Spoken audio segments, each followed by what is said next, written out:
Օրվա բարի ժամ բոլորին։ Ես հիմա հանդես եմ գալիս հանրային հայտարարությամբ, որն ուղղված է ներքին գործերի նախարար Արփինե Սարգսյանին։ Վերջին շրջանում բոլորս ականատես ենք լինում իրար հաջորդող սպանությունների ու դրա արդյունքում ձևավորվեց դեռ չհաստատված, բայց հանրային պահանջ ներքին գործերի նախարար Արփինե Սարգսյանի հրաժարականի հետ կապված։ Տիկին Սարգսյան, դուք այդ պահանջի արդյունքում չեք կարողացել ճիշտ պահին ընդունել ձեր քաղաքական պատասխանատվությունը ու դա բաշխել եք ուրիշների վրա։ Ես երեկ եմ տեղեկացել ու ծանոթացել ձեր որոշմանը։ Ձեր կատարած կադրային փոփոխությունները ներքին գործերի նախարարության ոստիկանության ղեկավար կազմում, մասնավորապես ոստիկանապետի տեղակալներ Արթուր Խուդինյանի ու Վարդան Վարդանյանի պաշտոնանկությունները, բնականաբար ընկալվում են հասարակական անվտանգության ոլորտում արձանագրված լրջագույն խնդիրների համատեքստում, բայց այդտեղ կա մի հատ սկզբունքային հարց։ Լույսի բանակը ես անձամբ ու առհասարակ պետական կառավարման տեսությունը հստակ տարբերակում է կառավարող պատասխանատվությունը ու կատարողական օղակի պատասխանատվությունը։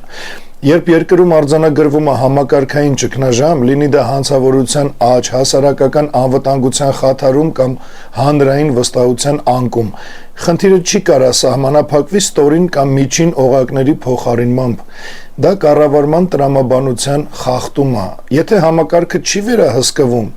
ապա հարցը չի վերաբերվում անձերի անուններին, հարցը վերաբերվում է կառավարման արդյունավետությանը։ Եթե վերահսկողության մեխանիզմները չեն գործում, ապա որն է երաշխիքը, որ նույն մեխանիզմների պայմաններում նոր անունները ինչ-որ այլ արդյունք պետք է տան։ Կադրային ռոտացիան չի կարա փոխարինի ռազմավարական պատասխանատվությանը, այս փուլում հանրային պահանջը,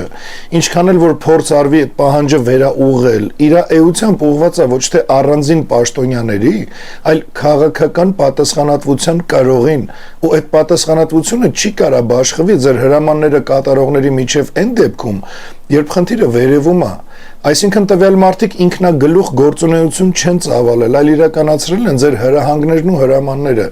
Նրանց հեռացման ձեր որոշման ու հրամանի միակ հանրային արդարացումը կլինի այն,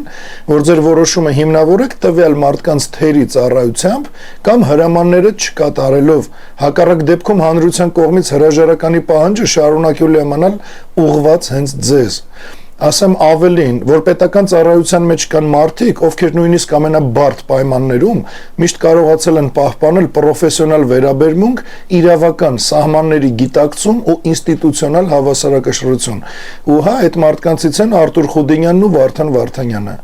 Ու տենց մոտեցումը միշտ արժանի է հարգանքի անկախ պաշտոնական ճակատագրից։ Տեսեք, օրինակ Լույսի բանակը ի տարբերություն ձեր այսօրվա պետական համակարգի հիշում է նրանց, ովքեր կարողանում են գործել ոչ թե էմոցիայի, այլ կարգապահության ու օրենքի տրամաբանությամբ։ Ես իմ քաղաքական գործունեության մեջ մշտապես տարբերակել եմ համակարգային խնդիրն ու անհատական արժանիքը, ու իմ այդ սկզբունքը կա ու միշտ մնալու է անփոփոխ։ Ու այսօր մեր երկրի այս բացի թողի վիճակում, որը գլոբալ ու արմատական խնդիր է,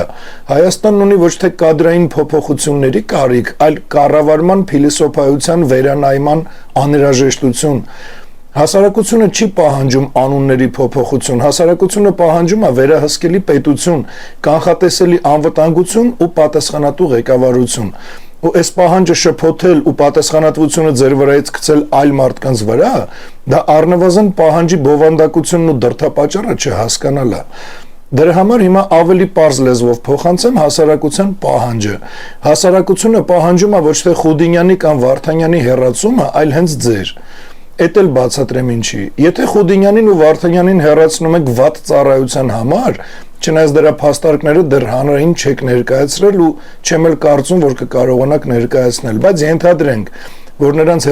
հեռացրել եք վատ ծառայության համար։ Ուրեմն դուք որպես նախարար չեք կարողանում նշանակել պաշտոնների այն մարդկանց, ովքեր կարան արդարացնեն հանրության ու առավել եւս հենց ձեր սպասելիքներն ու պահանջները։ Այսինքն դա հերթական հիմքն է նրա, որ անգամ նրանց փոխելով դուք միևնույն է չեք կարողանում վստահելի կերպով ընտրել մարդկանց, ովքեր կարան լիարժեք կատարեն իրենց ծառայությունները։ Իսկ դա նշանակում է, որ նախարարի պաշտոնը ձերը չի։ Իսկ եթե չկա նրանց վատ ծառայության հիմնավորում կամ ապացույց, այդ դեպքում դա ոչ այլ ինչ է, քան պատասխանատվությունը սեփական ուսերից գցել ուրիշների վրա։ Այդ արդեն թող ձեր համակարգը ներսից վերանայի, դա պաշտոնի չարաշահումը, թե զուտ պատասխանատվությունից խուսափում։ Երկու դեպքում էլ դուք պետք է հրաժարական տաք։ Դուք չեք տիրապետում երկրում տիրող իրավիճակին։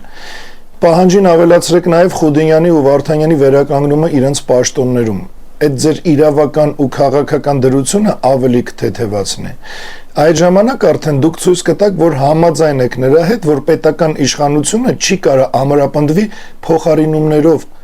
Դուք հասարակությանը, ժողովրդին ցույց կտաք, որ անգամ հրաժարականից առաջ դուք հստակ գիտակցում եք, որ պետական իշխանությունը ամրապնդվում է պատասխանատվությամբ։ Կարծում եմ հասկանում եք, որ հանրային վստահությունը վերականգնվում է ոչ թե ստորագրություններով, այլ սեփական պատասխանատվությունը ստանձնելու կարողությամբ։ Պատմությունը միշտ լավ կողմով հիշում է այն ղեկավարներին, ովքեր կարողացել են ընդունել իրենց քաղաքական պատասխանատվությունը ճիշտ պահին։ Իսկ նրանք, ովքեր փորձել են այդ պատասխանատվությունը բաշխել ուրիշների մեջ, իրենք ընդհանրապես արագացրել են իրենց քաղաքական ավարտը։ Ու վերջապես բոլոր նախարարներով ընդունեք մի պարզ ճշմարտություն, որ Հայաստանին այսօր պետք է ոչ թե ձևական փոփոխություն, այլ իրական վերահսկողություն։ Ու վերջում հիշացնեմ մի հատ պարզագույն իրականություն, մի հատ շատ պարզ ճշմարտություն, որ եթե կառավարման լծակները ձեր ձեռքում են, ապա պատասխանատվությունն էլ ձերն է։ Ու ես միանալով հանրային պահանջին պահանջում եմ ձեր հրաժարականը։ Մնացածը ձեր քաղաքական պատասխանատվության հարց է։ Լավ մնաք ու օրհնված լինեք իմաստությամբ։ Սիրելի հայրենակիցներ, Լույսի բանակի մասին բոլոր տեղեկություններն արդեն հասանելի են մեկտեղված օնլայն հարթակում։ Դուք կարող եք ծանոթանալ Լույսի բանակին մեր մասին բաժինը բացելով։ Կարող եք ծանոթանալ մեր անցած ուղուն, մեր հիմնադրույթներին, մեր քաղաքական ծրագրերին, պետական կառավարման բոլոր ոլորտների ներառմամբ, ինչպես ծրագրերի վերնագրերին, այնպես էլ դրանցից յուրաքանչյուրի նպատակին, բովանդակությանն ու օգուտներին։ Կարող եք Լույսի բանակում անդամագրվելու հայտ ուղարկել արդեն շատ պարզեցված տարբերակով։ Ֆինանսական աջակցության համար կարող եք այցելել ֆինանսական աջակցություն բաժինը եւ ընտրել ձեզ հարմար տարբերակը։ Կարող եք գտնել նաև մեզ հետ կապի միջոցները եւ տեղեկանալ, թե որտեղով կարող եք մեզ հետևել։ Կարող եք ծանոթանալ Sirius ջոկատի առաքելությանը, կառուցվածքին եւ նպատակներին, ինչպես նաև անդամագրության կանոններին ծանոթանալուց հետո կարող եք անդամագրվելու հայտ ուղարկել։ Այս ամենը հիմա եւ դեռ ավելին հետագայում դուք կգտնեք այցելելով մեր պաշտոնական կայք 3w.luisibanak.com։ Մենք անպարտելի ենք, երբ միասնական ենք։